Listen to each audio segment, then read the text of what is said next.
Good afternoon, everybody. Hunting on a Budget, Texas. Cannonball Cats here again with another discussion about some firearms that you see in front of you. So looking at these guys, I'm gonna grab a seat here and go ahead and clear everything on camera here. So you can see this guy has no magazine, no ammo, it's clear, safety checked. That is the Kimber, Dan Wesson. I'm going to safety check the Dan Wesson right quick. Lock it open. No magazine, no ammo as you can see in there. Dan Wesson is safety checked. So, let's talk real quick about these firearms right fast. First, let me get into the magazines because this always seems to be a sore point with Kimber haters out there. So Kimber comes with one magazine. This is the magazine that came with the Kimber 10 millimeter. It did not come with the bottom plate. This is actually an Ed Brown bottom plate, and I added that when I ordered. Make sure I grab the right one. Grab the right one here. When I ordered this Ed Brown 10 millimeter 1911 magazine, the magazine comes with two plates. It comes with a thick and a thin. The thin works great with mag wells. The thick is obviously even thicker, so it's not a problem. But it's the same pattern on the bottom as the Kimber, so I was able to actually put this on the Kimber mag and have the Ed Brown with one. The reason why I have those mags and why I did that is because you can see here I put some grip tape on the front because there's a smooth front strap on the Kimber Custom 2. But also the Kimbers, at least their more generic line or lower line, which is like this is their standard line here. It comes with a plastic mainspring housing, a black plastic mainspring housing. I don't care for those, I never have. That's what Kimber puts in theirs. It is what it is. It's not a deal breaker for me. I just went out and I bought a stainless steel mainspring housing that came with the mag well. It is a removable mag well, as you can see, so this mag well can attaches directly to the mainspring housing and can be removed. But I like it. I believe it creates a very nice added touch and appearance to this firearm. Also, bear in mind I've got full-size grips here that are full-length grips that come down. They cover the pin that holds your mainspring housing, but they are designed for mag wells. They are called mag well grips, and they come with these extra little screws here that go in. So I think the whole package as a whole looks pretty good, and that's that. So let me move these. Incidentally, this is another magazine that I ordered to utilize with the Kimber. I didn't think about it necessarily with the Dan Wesson, but this is a 6 hour magazine. They get a higher rating, so I said, you know what, let me just get a 6 hour 1911 10 millimeter mag. These mags also fit in the Dan Wesson. They all fit together, they all kind of run together, so to speak. There's Dan Wesson mags that go in the Kimber, so all these mags go together. But I'll move those three out of the way. Let's talk about the Dan Wesson mags. They're supposed to be pretty high quality mags. I don't know who makes them. This top looking piece reminds me of Metal Form, I think, or Metgar. I forget which one it is, but it reminds me of that, where you see like on these, that's a 6 hour, Ed Brown and so forth. There's the same, they've got a little lip. This more resembles something that goes along the lines of the Wilson combat magazines. All three of those are made this way. Speak more on these in a second, but let's talk about the range trip today. So this firearm, the Kimber, takes a lot of criticism from a lot of I'm not going to call them Kimber haters, but a lot of folks that for whatever reason don't like Kimber.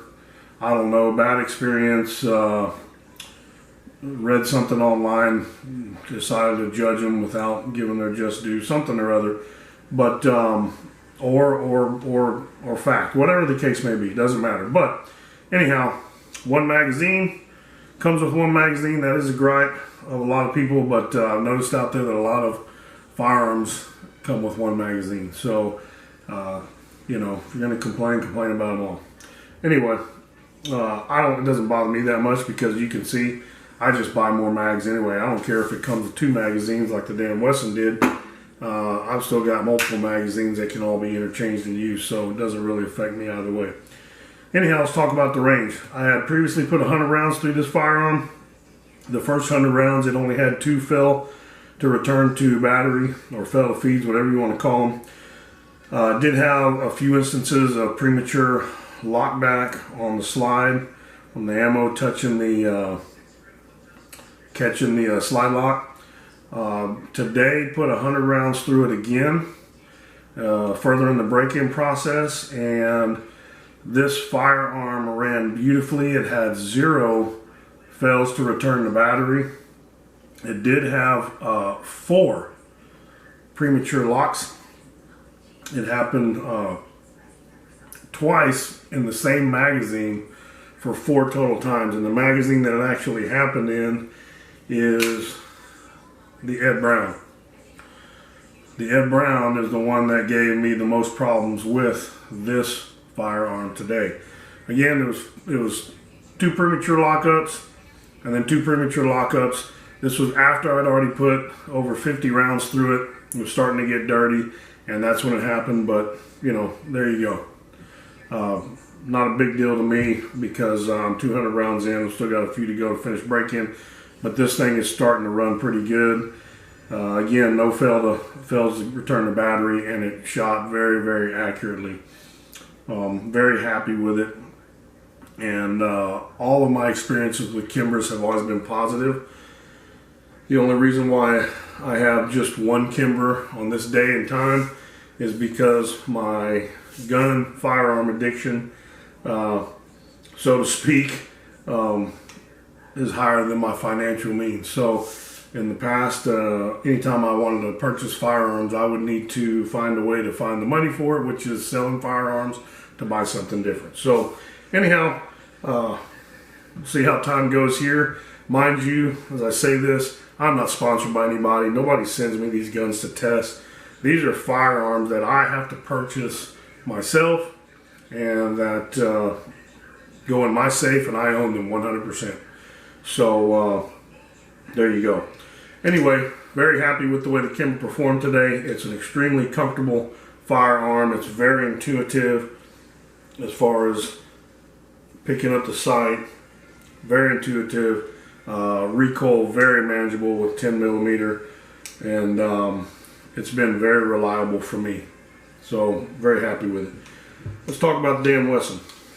Dan Wesson. Before I go into anything else, let me tell you that the Dan Wesson is extremely accurate. Much more accurate, as accurate as the Kimber is. This Dan Wesson blows it away in accuracy. So I'm very happy with its accuracy. With the 6-inch barrel on this Bruin, very, very happy with the recoil. There's nothing to speak of. I mean, this firearm barely lifts in my hand. It does come with front strap checkering, so I don't have to worry about doing anything like this, putting the tape on like I did in the Kimber. But you know, to me, it's no big deal either way because this does just as good. And so I'm not too worried about having this on there or having the front strap checkering. You know, it's not a big, for me, it's not a deal breaker. But this firearm did very well. It shot very well. Put 50 rounds through it today. Again, I put 100 through this today. That's 200 down the pipe on this one. I put 50 through this one. It was the first day firing it.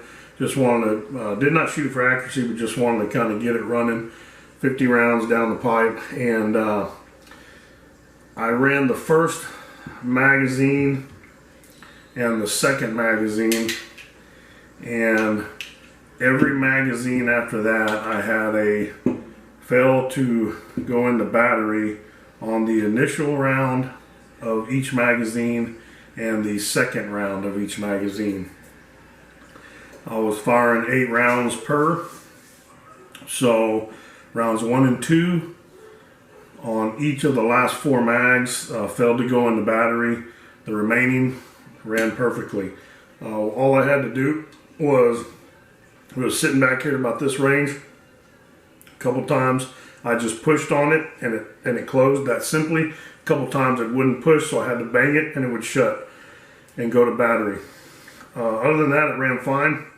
This gun is super tight. Lock up on it is, I mean, it's just, you know, so I'm not going to pass judgment on anything right now. This one is super tight also. Both of these firearms are crazy tight. But I don't know what size spring is on here. I know this is 18.5.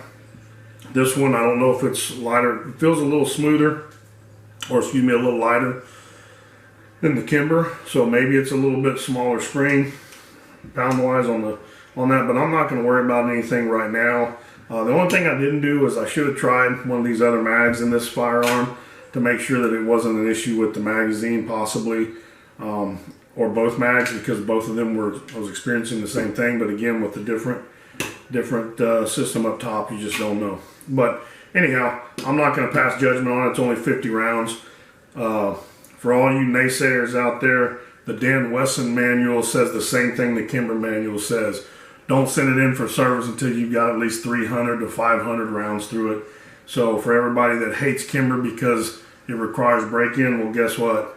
You've got this firearm here that runs 3 times as much as this, and it's calling for the same thing. So there's a lot of people that say when you spend your big-earned money on a high-end firearm, you shouldn't have to break it in. Well, guess what? Paperwork says the same thing. So if you can prove me wrong, do it, but I've got the manuals. So don't tell me you read something on the internet. Give me something factual. Anyhow, that's that on these firearms. I will follow up on how they run as time moves forward, but I'm really excited about this one, man. One of the cool things, by the way, I want to tell you before I go, is this is Ameriglow sights. I think it's an Ameriglow front also, but it's not labeled. But on these Ameriglows, what's cool is obviously they're night sights, and this is serrated on the lower portion, but it's got the 2 white dots here. These are adjustable, which I love, and on the Bruin. But this front, which is a fiber optic sight, it also has that tritium component in it. So it is also a night sight as well as a fiber optic. Man, that is really cool. I walked into my pitch black closet earlier to check that out because I had read that, and sure enough, it's not just a fiber optic, it is a night sight. But anyway, that's what you got. I don't know that I'm ever going to worry about adding a magwell to this firearm. I love this 2-tone frame, and I don't know that I could find anything that matches up nice enough. It's got a small bezel here anyhow, so that works for me. And I mean, this is just a beautiful firearm. I mean, my goodness, that is just like butter. By the way, these firearms are oh, what a trigger. By the way, these firearms are very dirty because I haven't cleaned them, so they don't look real clean. It's hard to tell, obviously, but up here close and personal, I can see it. They're very dirty. But I'm going to be cleaning this evening. Anyhow, just wanted to give you my rundown of the 2. It's not a versus type deal, Kimber versus Wesson. It was just more of a talk about both of these. Personally, I think they're both great firearms. This is not for a beginner. Neither is this. 1911s aren't for beginners. I think that everybody should educate themselves on firearms heavily before they even own any firearm, much less a 1911.